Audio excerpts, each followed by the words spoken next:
esimese diskussiooni kokkuvõttena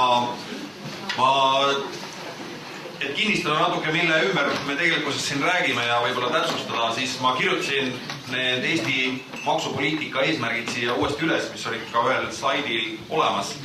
Et need olid siis maksukoormus 33–36% SKP-st, et makromajanduslik stabiilsus, maksustada tarbimist ja ressursikasutust, majandusarengu ja ettevõtluse motiveerimine, suurendada tarbimismaksude osakaalu ja süsteemi lihtsus kui selline ning eraldi oli välja toodud see, et ümberjaotamine ei ole teema. Nii, et sõna härra Erik Tergil Tulevikuuuringute Instituudist ja tema siis juhatab sisse teise aruteluvooru, kui hästi Eesti maksusüsteem neid eesmärke siis nagu täidab.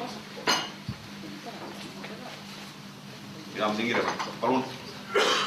Üks pilt on siin, teised mu pildid, mis mul olid juba härra Võrgul jooksid natuke teisel kujul teil eest läbi. Tähendab, alustad sellest, et tegelikult ma ei ole muidugi maksuspetsialist. Ja põhjus, mis ma siin esinen, on võib-olla pigem see, et kuna ma olen nüüd mitmetel aastatel pidanud Eesti majandusteadlasi mobiliseerima, et kirjutada Eesti inimarengu aruande majanduspeatükki ja seal majanduspeatükis parasjagu on maksusüsteemi all peatükina sees, et siis keegi võiks nagu natuke seda kommenteerida, et mis ideed või hoiakud sealt välja tulid, et kuivõrd see nagu meie praeguse jutufooniga nagu kokku käib.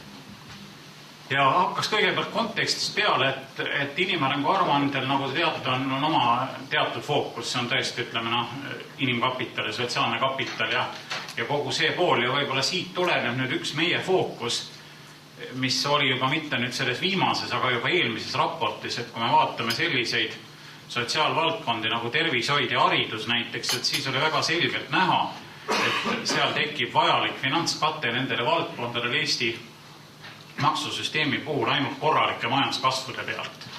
Tähendab teiste sõnadega, kui majandus kasvab seal kusagil üle 6%, siis enam-vähem laekumistega on okei, kui majanduskasv langeb, siis on ühesõnaga situatsioon piisavalt keeruline, et ütleme meie üks nagu mure oli see, tulenevalt nagu selle dokumendi fookusest.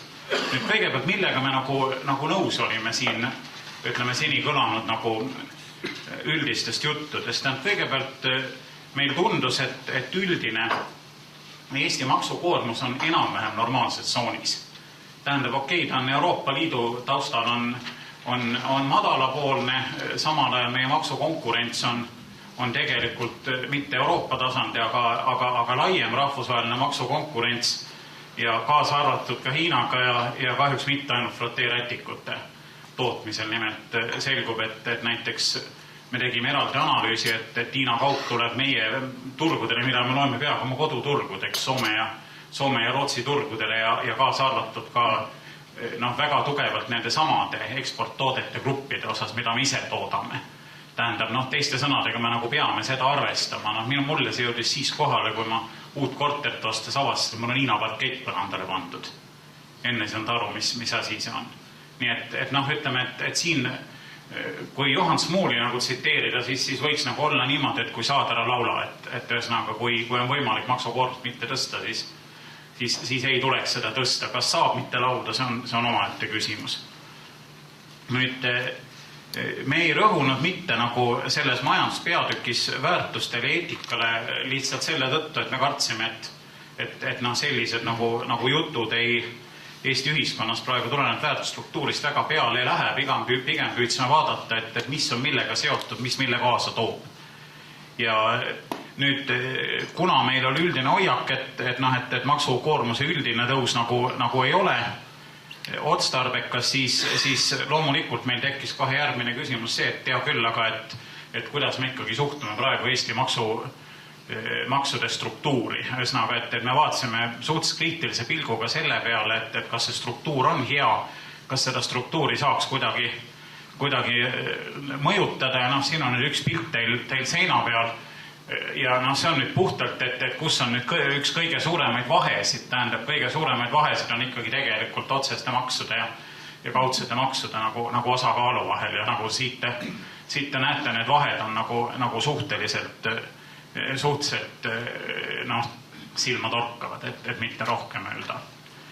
Nüüd edasi tuli meil väga tõsine kriitiline moment, mida nagu täna võib-olla nii hirmus palju ei ole toonitatud. See on see, et meie põhiline kriitika oli see, et Eesti maksusüsteem on nõnda öelda protsükliline. Tähendab, kui ühesõnaga majandus hakkab buumi minema, siis ta taab seda buumi minekut tagant ja kui majandus hakkab kasvama, siis ta mitmel kujul takistab sealt madalast perioodist välja tulekut. Võib-olla oleks täpsem öelda, et mitte niivõrd maksusüsteem, aga kokku maksusüsteem ja need maksupoliitilised muutused, mis tehti kriisi tingimustes. Tähendab, teiste sõnadega, kui me ikkagi kriisi minnes ühesõnaga tulumaksu alandame ja eluaseme intressidelt maksusoodust teeme, siis see on selgelt nagu selle buumi nagu edasise nagu ülesse lõõtsutamine ja samal ajal nüüd, kui me tahame sellest situatsioonist välja tulla, siis tegelikult see, et tarbimine on võrreldavalt nagu kõrgelt maksustatud ja tööjõud on kõrgelt maksustatud, väike ettevõtlust takistab päris tugevalt.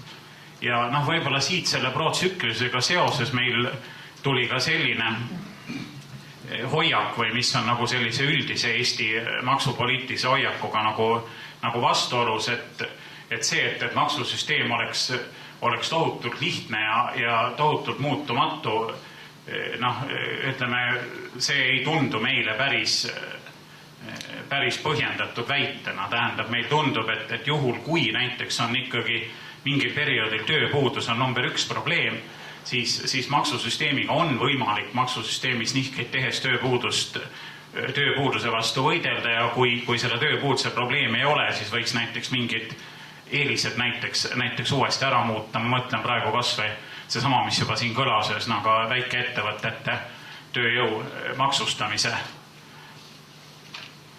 osas. Nüüd võib-olla üks asi veel, mis siiamaani ei ole nagu väga kõlanud, aga ütleme, meie seal töös oli suhteliselt keskne. Tähendab, me peaks natuke vaatama seda küsimust pikemas perspektiivis. Tähendab, ta ei ole mitte ainult niimoodi, et kui majandus läheb käima siis, kui ettevõtete momendil maksukoormus on madal ja kogu lugu muud meid suurt ei huvita. Tähendab, võib-olla küll, et mingis kriisisituatsioonis me peame selle peale mingit panust tegema, aga tegelikult maksusüsteem peaks soodustama ikkagi Eesti majanduse moderniseerimist ja innovatsiooni. Ja nüüd, kui me vaatame, kas või selles samas inimarengu aruandes on suhteliselt värsked andmed selle kohta, mida arvavad välisinvestorid. Tähendab, välisinvestorite jaoks maksuküsimus ei ole number 1 küsimus. Tähendab, see ei ole jutt, et maksusüsteemi mingisugune trikk on nüüd see, mis välisinvestorid tõmbab 6 põhitegurist 5 on seotud tegelikult tööjõu kvalifikatsiooniga ja tööjõuga.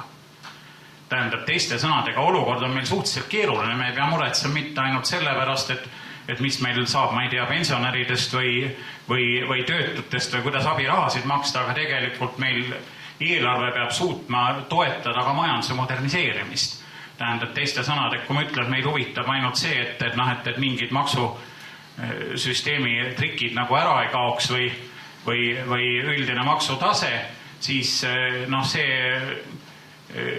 iseendast ei tööta, sellepärast pikemas perspektiivis ta ei aita meil kaasaegset majandust tuua. Nii et seetõttu ma arvan, et need rõhuasetused võiksid nagu liikuda sinnapoole ja me peame arvestama ka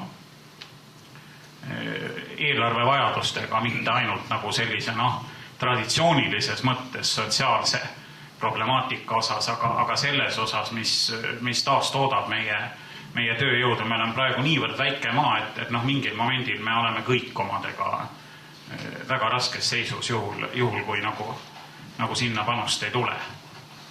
Ja kuhu me välja jõudsime, ega me ei jõudnud väga õnneliku kohta välja. Me jõudsime sinna kohta välja, et kui eeldada, et kinnisvaramaksu ei ole võimalik väga kiiresti ja efektiivselt sisse viia. Ma arvan, et loomulikult selle üle tuleks mõelda. Siis järelikult mängumaa seisneb milles? Mängumaa seisneb ikkagi selles pildis siin ühesõnaga otseste maksude ja kaudsete maksude vahekorra muutmises ja kuna madalamate tulugruppide tulude pealt nagu midagi lõigata on kriisi ja kõrge tööpuuduse situatsioonis ikkagi natuke naljakas, siis järelikult siit hakkab paistma see, et me võiksime mõelda ka progressiivsele maksuskaalale. Kusjuures ma rõhutaks, ma ei räägi praegu mingi ideoloogina, vaid ma lihtsalt rõhutan seda, mis on seal ka mitmel pool kirjas, et maksuskaala progressiivsus töötab sellena, mida nimetatakse automaatseks stabilisaatoriks, ütleme sellise majanduse dünaamikas. Ühesõnaga, juhul kui see progressiivsus on suurem, siis sisuliselt ta nagu pehmendab kriisi minekut ja võtab riigilt ära vajaduse mingite täiendavate abirahade ja toetuste maksmiseks ja kui teda ei ole, siis järelikult on kas sotsiaalne situatsioon raskem või peab riik lihtsalt leidma nagu need täiendavad vahendid mujalt. Aitäh! Suur tänu! See teine aruteluvoor ja esimesena võib-olla tekitaks üldse sellise arutelu või küsimuse, et kas see senine kasumimaksust loobumine kui selline on andnud nagu mingit efekti selle ettevõtete arenemisel või on see puhtalt olnud majandustsükli mõju pigem, mis on ettevõtteid aidanud. Ma annaks võib-olla kõigepealt sõna ekspertidele, et härra Igor Värsku kommenteerida. Aitäh! Väga huvitav, et ma olen nagu eksperdiks selle teemal nimetatud. Kust alustada? Tegelikult Euroopa Komisjoni poolt oli tehtud üks uuring, kus ma tõepoolest eksperdina sellel teemal osalesin, aga eksperdina selles osas ma selgitasin neile meie ettevõtte tulumaksusüsteemi eripära ja koos Rootsi ja Iirimaaga oli Eesti tegelikult nimetatud ühe positiivse näitena, kuidas kasumi traditsiooniline mittemaksustamine on loonud võimalusi siis ettevõtete, eriti väikeettevõtete omakapitali tugevdamiseks, mis pidi olema eriti oluline kriisiaegadel. Iseenesest kapital on tõepoolest akumuleerunud, see võib tähendada hoopis teist probleemi majanduslikult, et see kapitali tulukus nüüd on hästi madalam, sellepärast, et kasumid tulevad ikka, ainult et nimetaja on oluliselt suurem, ehk siis see kapitali hulk. Ma väga suure huviga ootan seda sügisel lubatud uuringut, et kui suur osa sellest väidetavast tugevusest tuleneb majanduse arengust ja kui suur osa tuleneb siis ettevõtte tulumaksu eripärast, aga ma ei saa sellest mööda minna. Maksuametnikuna on mul küll väga hea meel, et me tegelikult lõppude lõpuks näeme, mis need tegelikult kasumid on.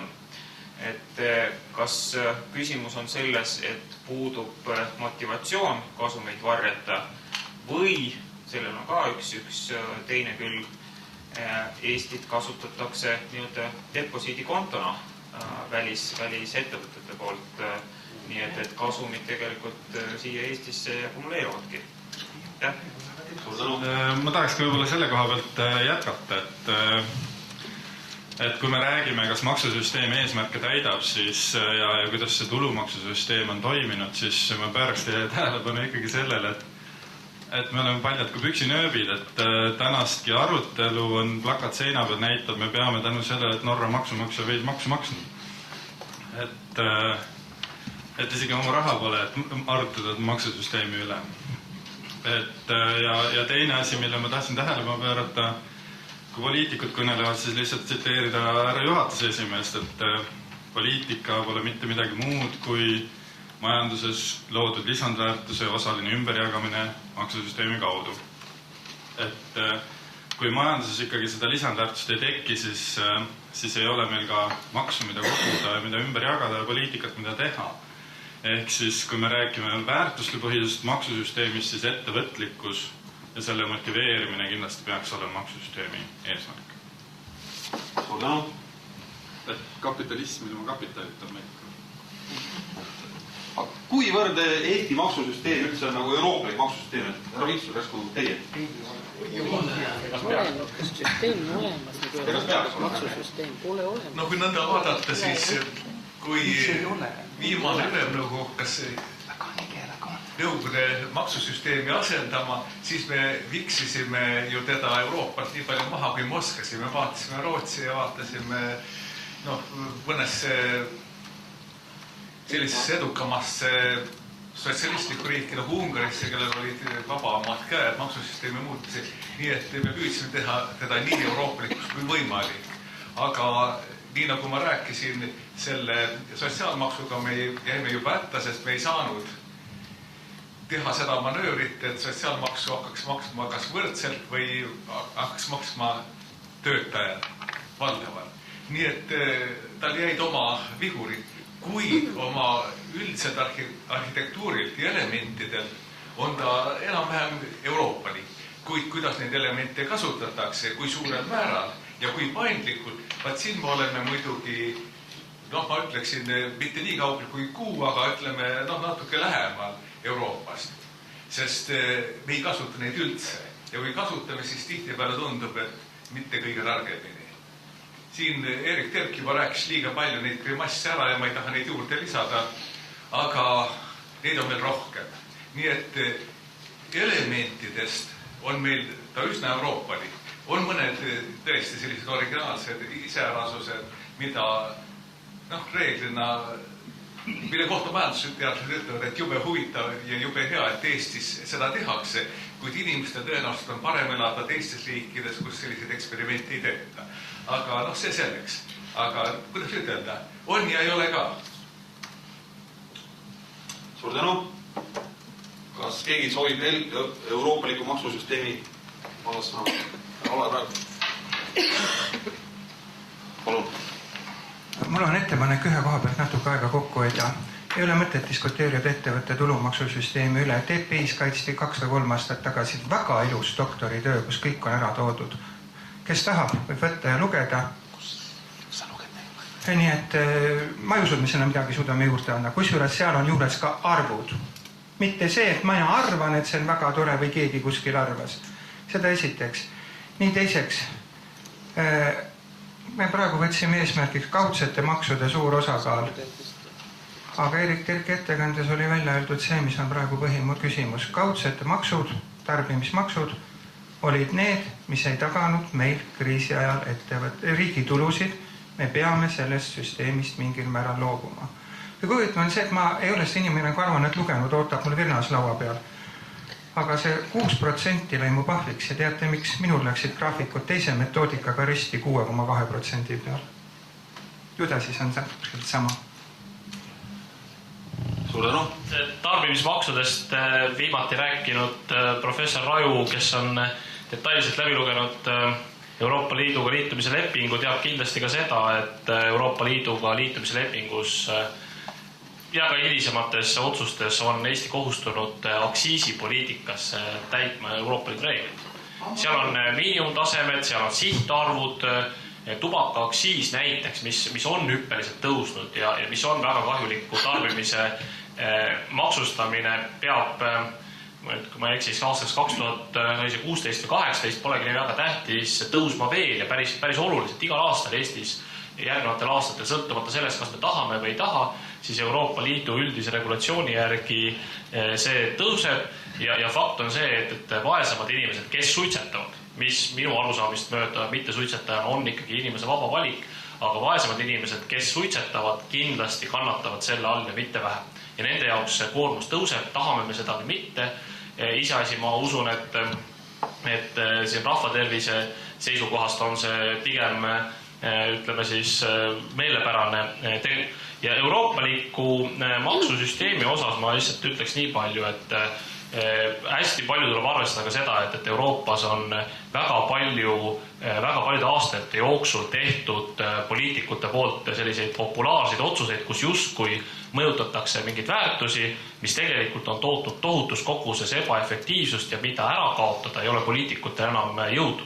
Nii et kui me räägime maksusüsteemist, mis on on eesmärgipärane, siis me peaks ikkagi natuke rohkem keskenduma ka ütleme maksuteooriale, natuke rohkem vaatama seda, mida näiteks OECD on oma analüüsides öelnud, mida IMF räägib, et mitte võtma seda, et Euroopa keskmine või Inglismaa on nüüd see mudel, millest me tahaks lähtuda. Et vanad demokraatiad, paljuski muuseas suurriikidel on hoopis teised reeglid, samuti vanadel usaldusväärsetel majandustel, aga seal on ka uskumatult palju poliitikute poolt tehtud mingis ajas populaarseid otsuseid, mis on tegelikult ebaefektiivsust ja ütleme siis ebamõistlikkust süsteemist suurendanud ja seetõttu tohutu kulukad, aga selleks, et tagasi pöörata, jõudu ei ole. Ja Eesti puhul ma juba ühe näite tõin, aga neid kahjuks on meil veel ja nende ärakaotamisest tuleks kindlasti rääkida. Minu jaoks eelmisel Praxise mõttehommikul, kus me rääkisime, võimalik, et need on vahepeal ka olnud, aga kus me rääkisime siis peretoetustest ja üldse perepoliitikast ja meetmete mõjust, siis minu meelest oli üldine konsensus see, et kõige väiksema mõjuga, samas üks kõige kallimaid perepoliitika meetmeid on see sama tulumaksusoodustus laste arvust tulenevalt, mis isegi oma mõjud, esiteks tal on mõju on väga küsitav ja teiseks kui tal mõju on, siis tal on töötavatele ja ütleme siis kõrgema palgalistele, eks ole. Et justkui sõnades meie maksusüsteem soodustab perepoliitikat, aga samas me teame, et see 1,4 miljardit, mis meil siis kõrgajal sinna läks, versus see toetuse kaudu antav 1,4 miljardit, kui me selle sama summa, sellest sammast poolgi annaks otsetoetusena, saaks me seda palju täpsemalt sihtida, oleks meil seda kadu palju vähem ja siit ikkagi see üleskutse, et me küll kogume maksud kokku ja me peaks rääkima, kuidas me seda võimalikult mõistlikult teha saame, aga soodustused ja suunamised oleks igal juhul mõistlik teha ikkagi toetustena eelarves, mille üle on siis poliitiline avalik debatt, kus me siis näeme väga täpselt, kui palju läheb. Et vähesed ilmselt loevad riigieelarve seletuskirjas seda osa, kus on maksukulud ja kui palju me tegelikult maksueranditena kokku kogumata jääb. Aitäh! Ma annaks siia mikrofoni, aga ühtlasi ma tooks pigem ühe teema sisse, et tulumaksust on nüüd nagu räägitud, aga siin varasemalt oli küsimus ka selle kohta, et kelle maks on sotsiaalmaks näiteks, et ma annaks selle mikrofoni siia. Ma võin ka sellel teemal millega rääkida. Ma tahan küll, seal kui mul Taaviga ei ole erimeelsusi, ma ei vaidle näiteks tulumaksusoodustus laste peale.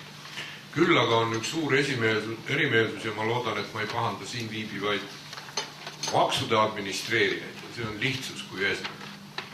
Et minu meelest, kui Eesti valis valuutakomitee süsteemi siin enne aastat tagasi, siis sellega me panime ennast teatud raami.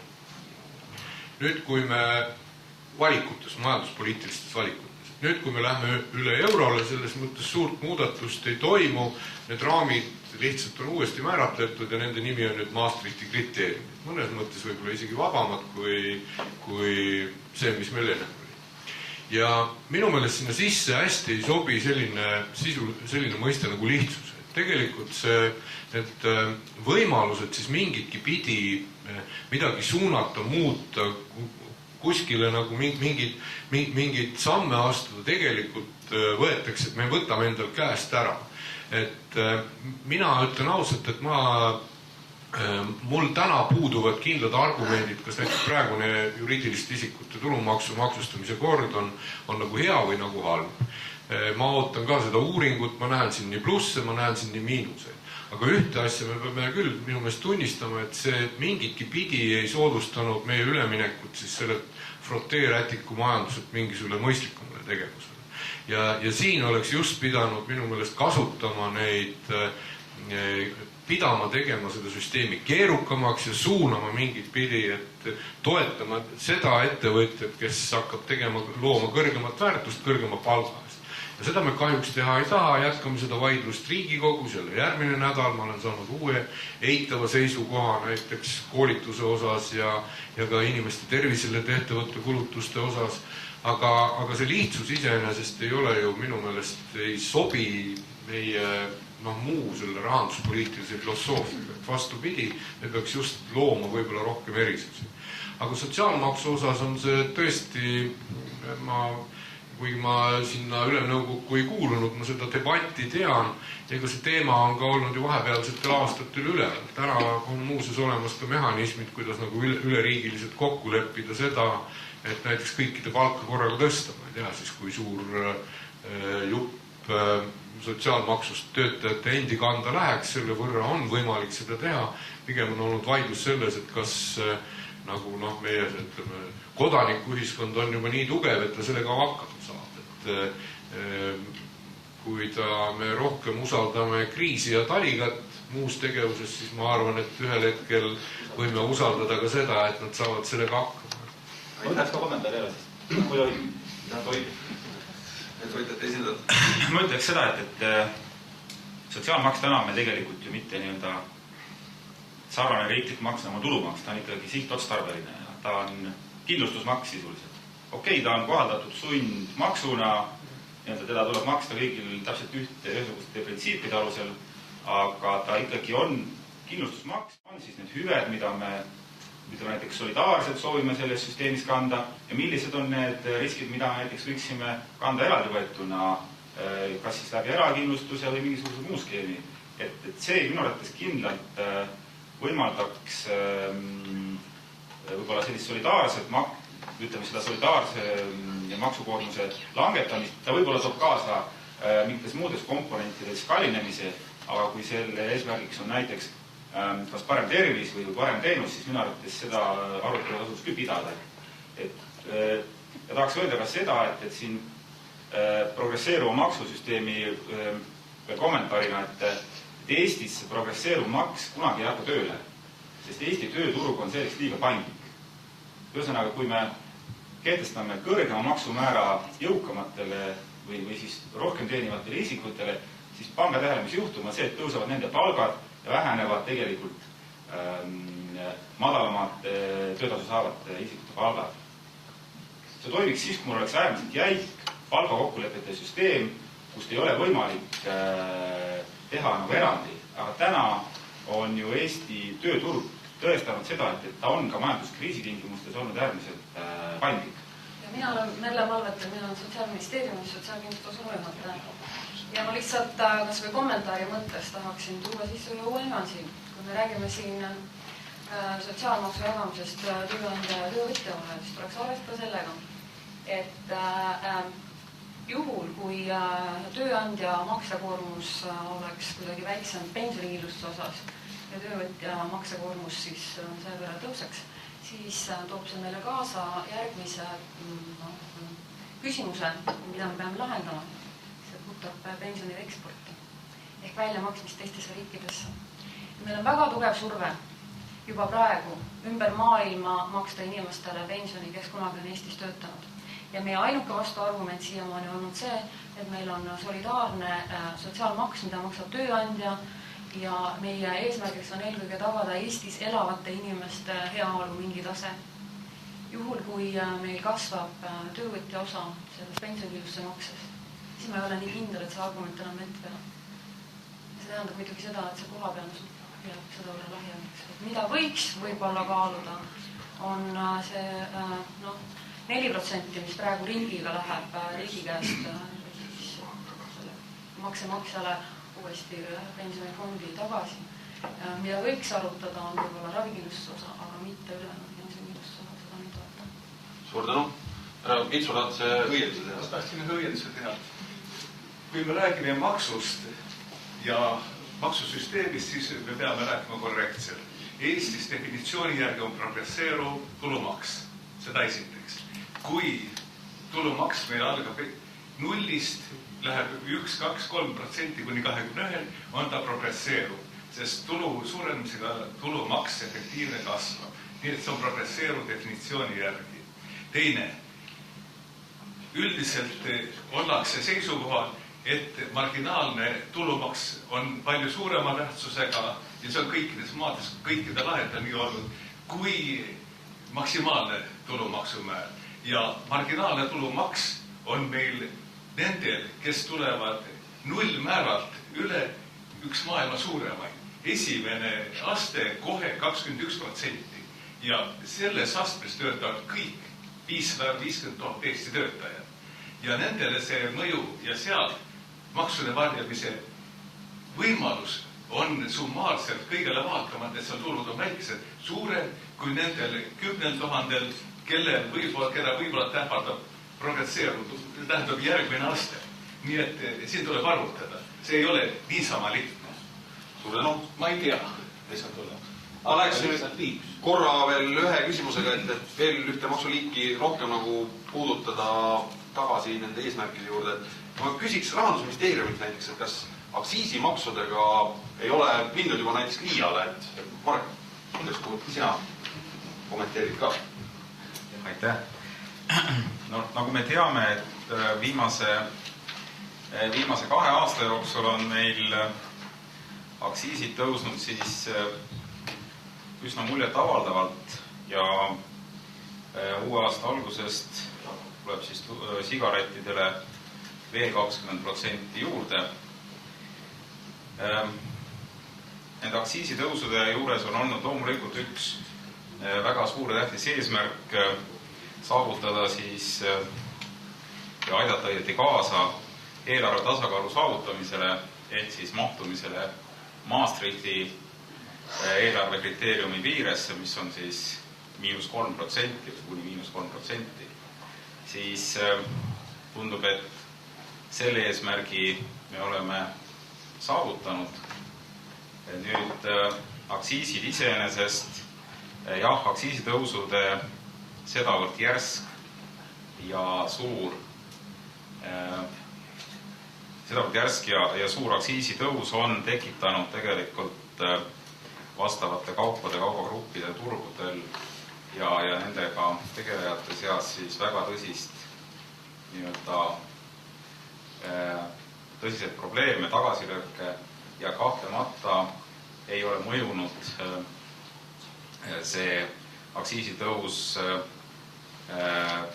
turgudele niivõrd positiivselt, kui me võib-olla oma hinnangutes esialgu arvasime. Ei ole ju väga suur saladus, et illegaalse kütuse, illegaalse tubakatoodete turg on kasvanud ja seda üsna võrdeliselt siis aktsiisitõusudega ja muidugi kõige drastilisem aktsiisi kasv on olnud meil tubakatoodete osas, kus see siis viimase 2 aasta jooksul on olnud seal suurusjärgus 120%. Kütus ja alkohol on seal kusagil 30% juures sõltuvalt tootest. Kas see nüüd on täitnud oma eesmärke, eks tulevik näitab, aga mina kuulun kindlasti nende sekka, kes jätaks need aktsiisid pigem rahule ja laseks turgudel natukene sellistes tingimustes elada, kui läheks nüüd jälle ringiga uuel aastal või ülejärgmisel aastal aktsiiside kallale tagasi. Et see tõus on olnud väga järsk ja see on tekitanud tegelikult turudel väga palju segadust ja kindlasti need eelarvelised eesmärgid, need miljonid kroonid, mida loodeti sellest tõusust saada, jäävad riigil saamata. Ja seda väga lihtsal põhjusel illegaalse turu osakaal on märkimisväärselt kasvanud, seda eriti siis tubakatoodete ja kütuse osas. Suur tänu. Nii, et ma annaks viimase sõnavõtu selle diskussiooni lõpetuseks, et me saaksime lõpetavasse diskussiooni minna, aga palun, Marja Jusi.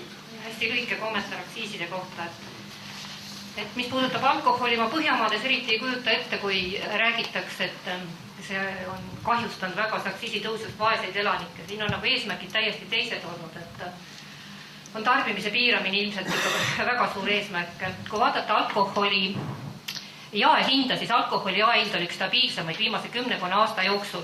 Et see aktsiisitõus tegelikult ettevõtja neelas selle alla ja tarbija seda nagu väga ei tunnetanud.